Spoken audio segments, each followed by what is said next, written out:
In today's Threading Thoughts podcast, we discuss the digital transformation of the Indian railway system. The Indian Railways, a governmental entity, is under the Ministry of Railways that operates India's national railway system.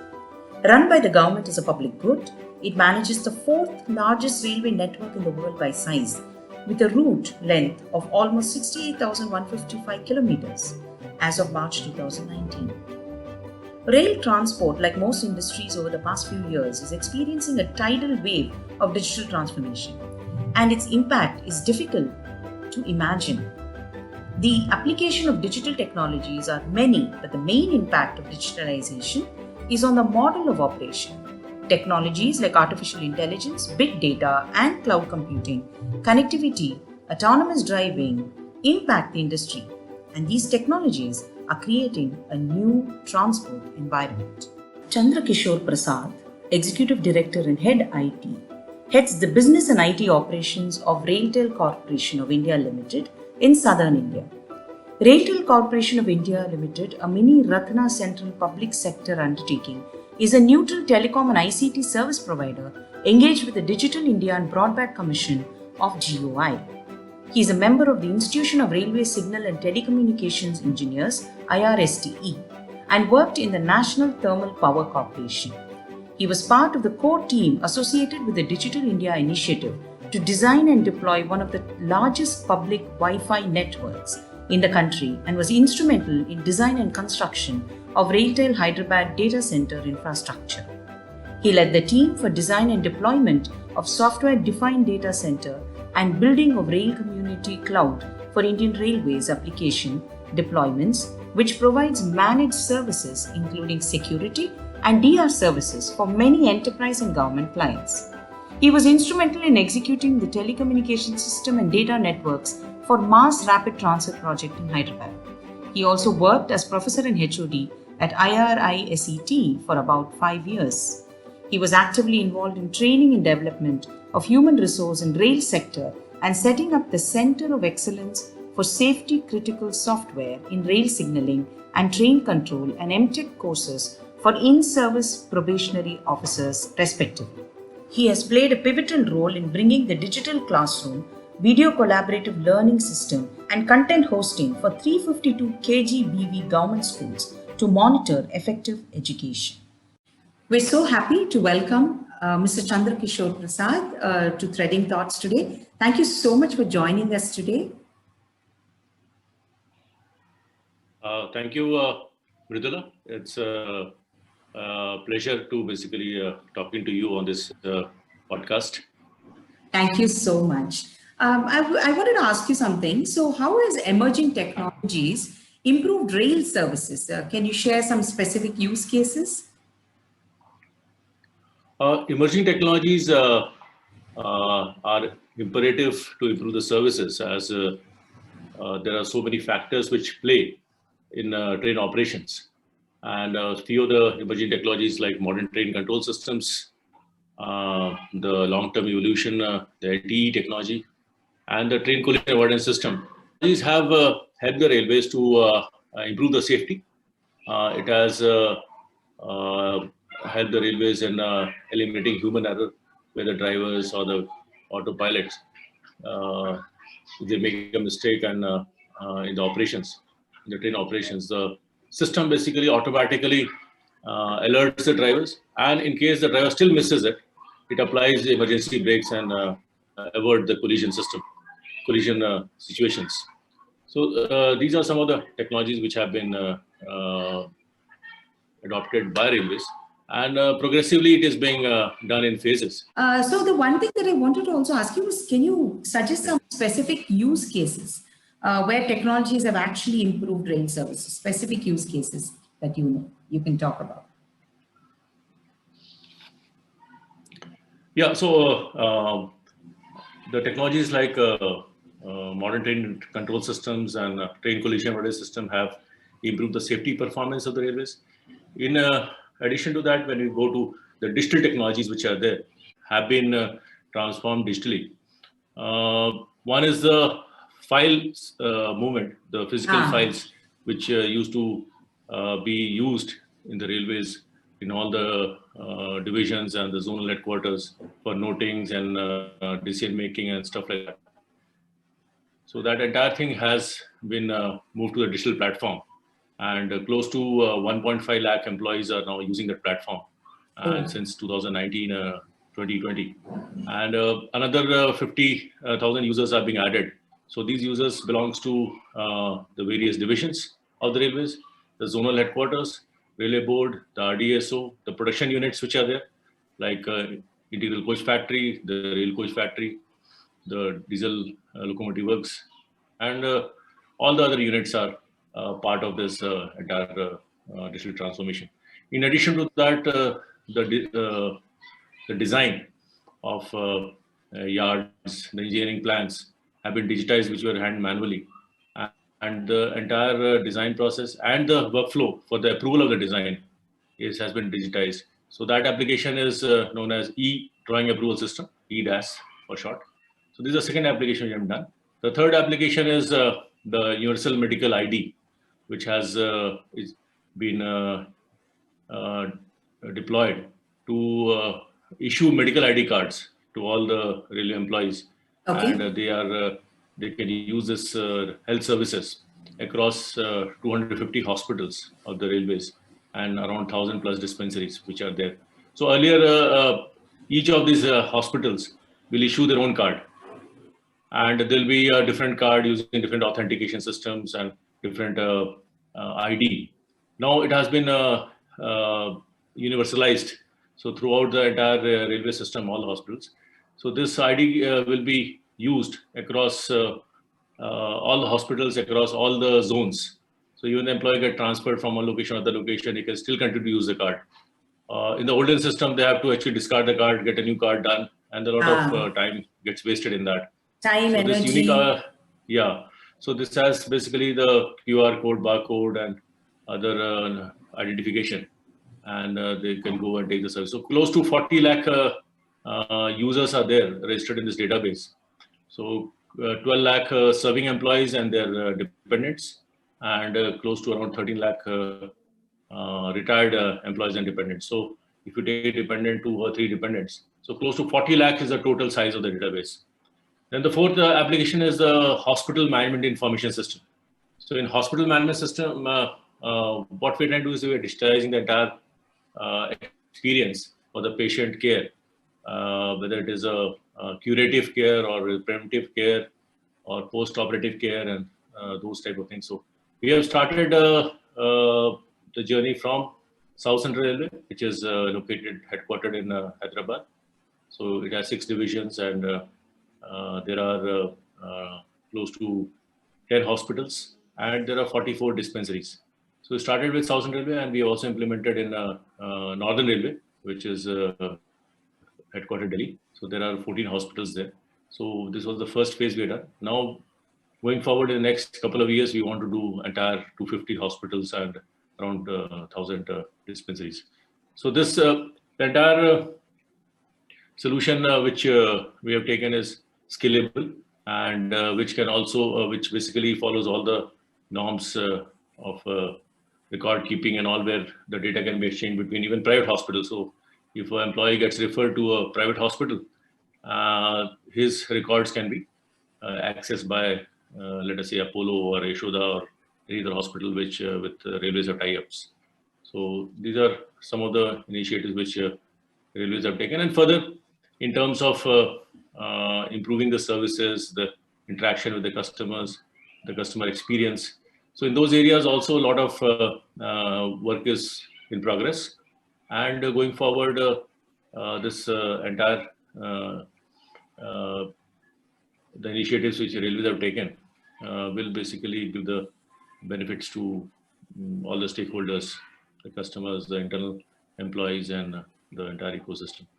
That's amazing, because as you correctly said, this kind of, this is more digitization. So it really helps in creating a very good record keeping for all of these employees, be it health or anything else. So it's just easily movable from one hospital to the other. It's standardized. You know that all of their issues have been documented, right? Sometimes when you say you change the card or exchange the card, they might even lose it, or the card might be destroyed. So it becomes very difficult for them to have it with them. So this digitization would really help that taking care of the employee's side of view, right? That's right. So one is you can eliminate a lot of duplicate cards. Second thing, somebody claiming an employee and goes to take a basically a service. So those type of fake things can be removed Correct. because the entire system is digitized. You have biometrics of the employee stored. The dependents are there. Otherwise, what happens is every time the photographs to be changed, the minor becomes major, Correct. especially the dependents, the kids and all. So then again, the photographs are to be replaced and those things. So this actually is going to help them in taking the service. At the same time, the COVID, the pandemic, which is still there on, has basically helped the railways to even provide teleconsultation to the employees and Right. without the need for them to visit the hospitals. So that is one aspect which has been added, and also on the mobile they get all the reports and things like that. Earlier they used to have to go to the diagnostic lab, get the reports, because it was not Physically, digital. yeah, Everything was physically manual. taken. Yeah. Yeah. So we are integrating even the machines which are there, like CT scan machines, MRI machines, along with the system. So there'll be a protocol which in which the machine communicates the data to the system, Right. and through that we are doing those type of integrations with the CT scan machines, with the MRI machines and other machines, so that the data can be directly taken rather than entering the data from one system to another system and then making mistakes in that process. And also signaling, as you mentioned, that prevents quite a bit of, say, accidents or issues, and perhaps even safety, right? Rail track safety, to see people who sometimes cross the rail tracks without even noticing that there's a train coming. I'm sure technology has really helped in bringing down these kind of unfortunate incidents. And it's always human error which is at play. So technology can That address that. Yeah, that's it. Because what happens is the human beings cannot be alert 24 Yeah. to 7 basis. So morning the alertness is good when the driver of the train or the we call loco pilots and there's assistant loco. There are always two drivers which are there apart from the guard. So the idea of keeping two drivers is that if in case of mistake done by one driver, the driver can be alert and things like that. So humanly it has been done. But then again, there are possibilities because when the speeds are getting increased, the reaction time is there, which is very shortened. This is a signal which is just the next signal. He can cause a major fatal error, and there can be a loss of life and property. So the thing is, the entire system monitors the infrastructure part and continuously relays to the train about the obstruction which is ahead, and then the system operates on to regulate the speed of the train so that he can stop short of the obstruction. And in case the system, the onboard computer, which is a vital computer, because these are safety critical systems, just like something which is in airlines or nuclear safety, or rail safety, or even in cars, where basically a lot of software is playing in a role in operations. So it is unlike the commercial software or commercial applications. So these are tested, and they there's a lot of standards which goes into that, according to which these are developed and tested and then implemented. So that is why it takes time. The main thing is that, and but going just to basically bring to or to describe here is that the safety over a period of time, if we see the record, the safety has been continuously improving, and it has almost last year there was nil accident where loss of life, especially in South Central Railway, we have seen that. And going forward, I think it will further improve the confidence of the drivers and of the traveling public in the railway system. That's wonderful to hear. Can you elaborate on the importance of public-private partnerships? So Railways is a large system and is one of the oldest organization and with a very large manpower. So most of the systems, apart from the technology which is prevalent of 20th century, a lot of dependency was on the manpower and people to do their things right. But going forward, because the scale of operations increasing, the number of trains are increasing, the trains are increasing, and there's always the pressure on that you have to achieve this growth targets and all stuff like that. And in that pressure, people may do shortcuts or they may commit mistakes and things like that. And you cannot expect a consistent performance every day from human beings. Sometimes when he's not well or he goes late or maybe the person ages when they're doing on the track, especially. So their efficiency comes down, especially the people who are frontline people.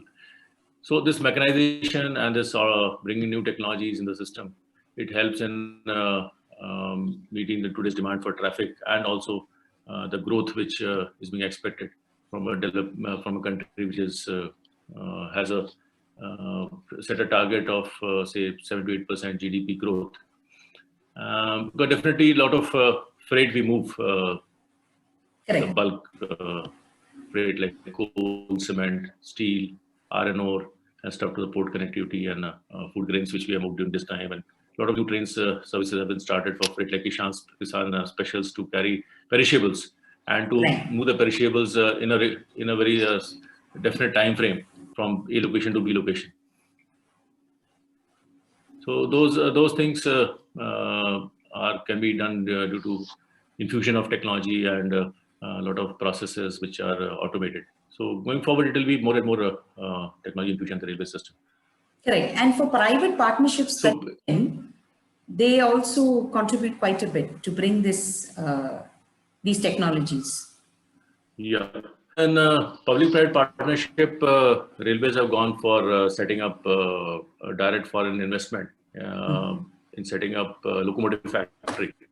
So one of the factories in Marhora in Bihar, which makes diesel locomotives of 6,000 horsepower and up to 10,000 horsepower there to carry higher quantum of freight, double stack containers. So that is one area. Then railways have also gone for station development. For example, in smart cities, when Government of India announced 100 smart cities and all. So when you do a smart city, definitely all the infrastructure should be smart. It cannot be that, okay, your particular stuff is smart. So your railway station has to be smart. Your maybe bus stations have to be smart. Your medical facilities, your education system, everything has to be smart to really make it a smart city.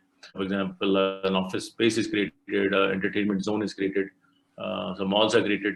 So something which people, traveling public can spend their time there, or if they're commuting to work, they can work from that office and go back. So they don't have to really come on the road to complete their commute.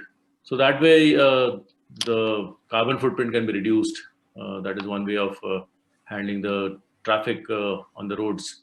So Indian roads, you know basically how much of traffic you must be seeing in this financial district or this high-tech city area.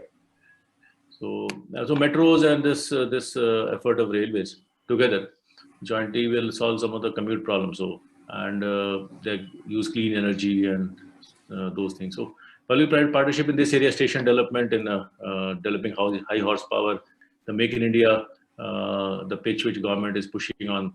So those are helping the railways in a large way. That's close to 13 projects in public-private partnership which railways have completed. 11 are in pipeline and 7 new projects are under approval process. So going forward, PPP is another, I should say, a method or a tool which the government is using to really bring improvement and productive enhancements all around development for the country. No, that's great, because the public are using the railways to the maximum, but it's also sometimes private partnerships bringing in different perspective as well. And I think that's quite critical when you come into collaborations. There are different perspectives, different ideas, different methods of doing things. And I think it always helps both.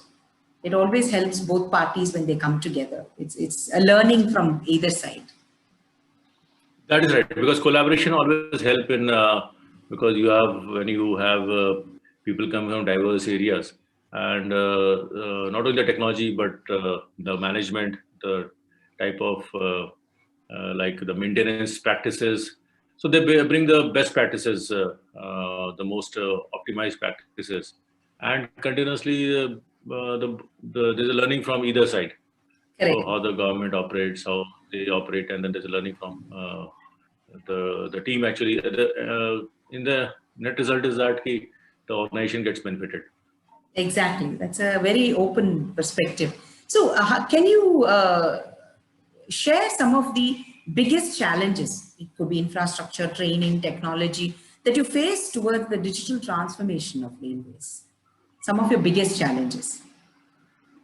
Yeah. So first thing was to really create a platform where which can basically support the digital transformation journey for the railway. So the first thing was we went with the cloud technologies and deploying the cloud, and then there were a lot of options which cloud to go and whatever technologies to use, because the cloud is a plethora of technologies there available to be deployed, and you should deploy something which makes it more scalable, more robust, where you have the highest availability, and which you can scale uh, based on the demands of the railways.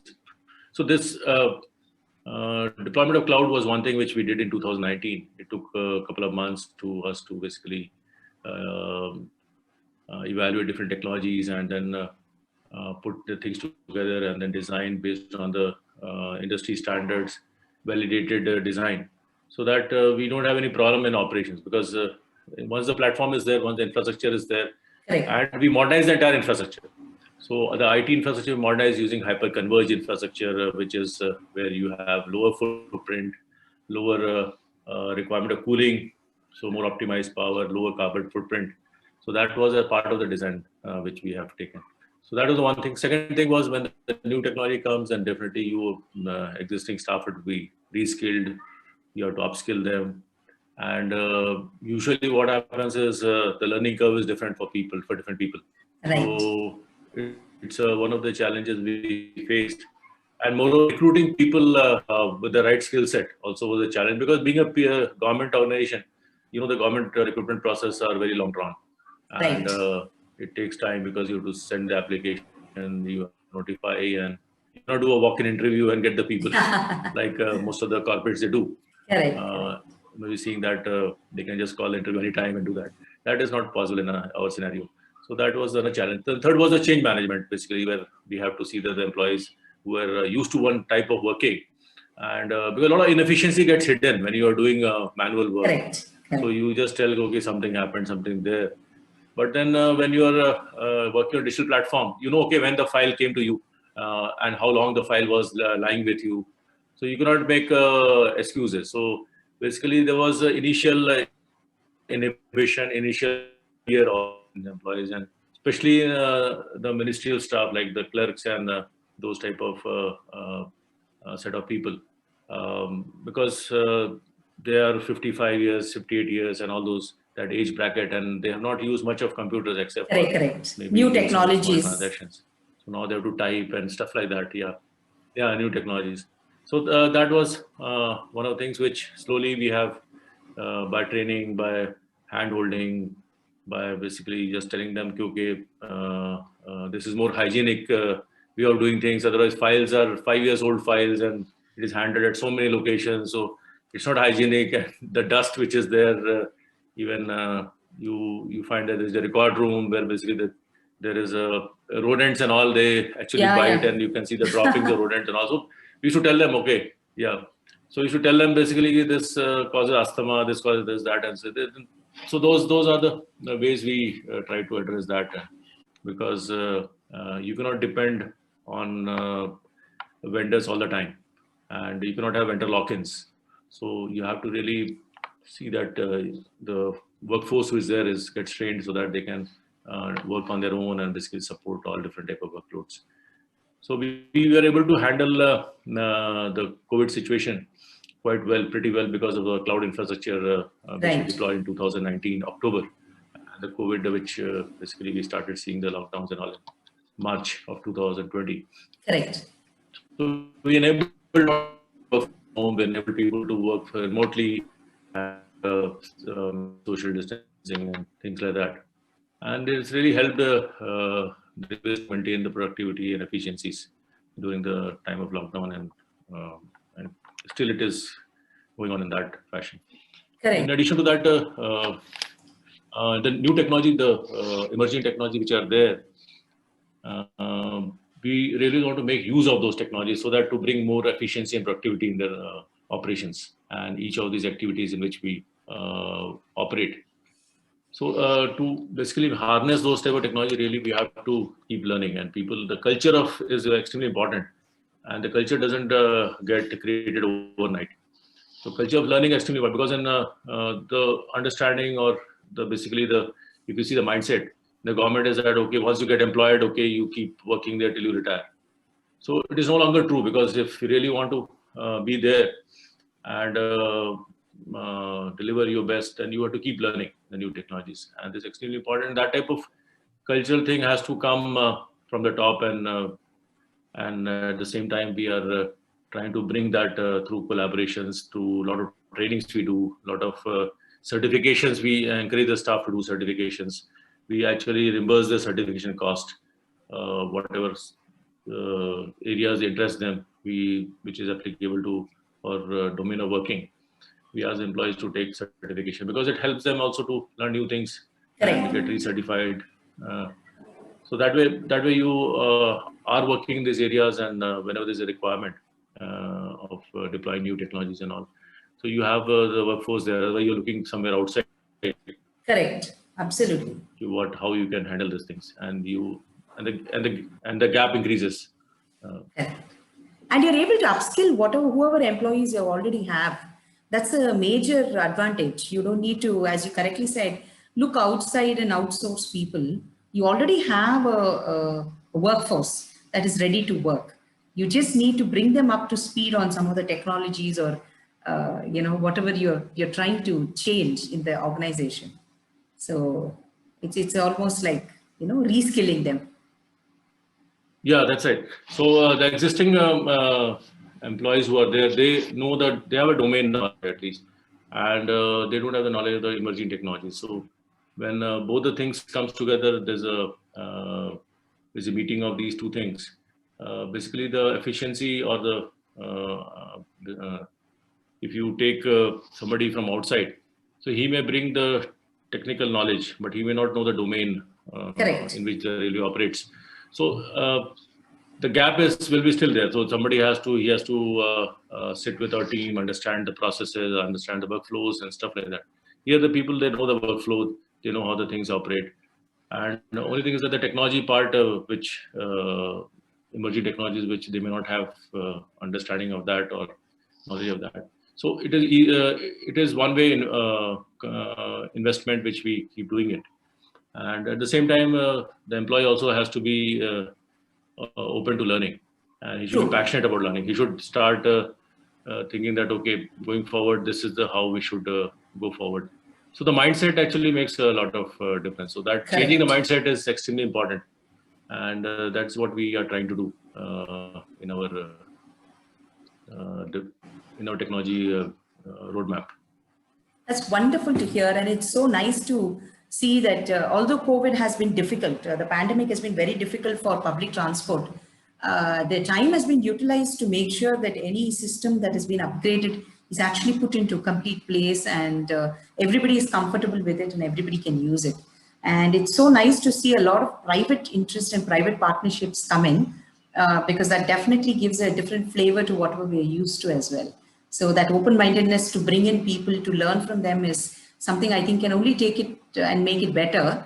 And that's really nice to hear. And thank you so much for spending so much time, taking time off and trying to talk to us about so many of these digital initiatives, the transformation that is happening in the railways, and bring forth so many use cases to see how we can actually help this common man who's traveling in the train, and not just conceptual wise. So thank you so much for taking this time. Thank you. Thanks for having me on this Trading Thoughts. and thanks for having a lively discussion. So thanks from my side. Thank you so much.